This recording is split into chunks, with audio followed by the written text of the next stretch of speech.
एप्रिलमध्ये पगार देणंही वांदे होतील. ते आता बचत कशी करायची सगळं कसरत सुरू आहे.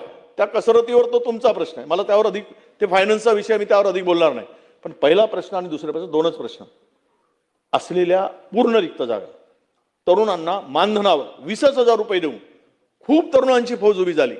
तर म्हणून चांगल्या शिक्षलेल्या MSc BEd झालेले BEd झालेले अशा शिक्षकांना त्या निवृत्त शिक्षकांच्या ऐवजी त्यांची नियुक्ती करावी. ते करणार का? पहिला प्रश्न.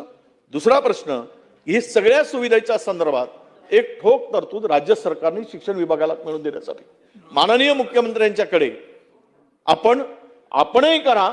पण कदाचित या सभागृहामधली अनेक सदस्य बोललेत, त्यांना सुद्धा त्यांच्या भावना घेऊन जाऊन त्या संदर्भात मुख्यमंत्र्यांच्याकडे बैठक लावा आणि आपण विनंती करू की या सगळ्या व्यवस्थेमधून कुठून तरी काढा आणि एक ठोक तरतूद 2,000 की 1,000 कोटी रुपयाची द्या.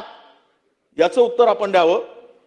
दुसरा प्रश्न आणि शेवटचा अत्यंत महत्वाचा प्रश्न, एक तुम्ही मॉडेल शाळा वगैरे सगळं करताय, तर आपण पहिल्यांदा एकच सुविधा करू ना. ज्या शाळामध्ये आत्ता तुमच्या वर्ग खोल्या नाहीत, एखाद्या वेळेस शौचालय नाहीत तिथे,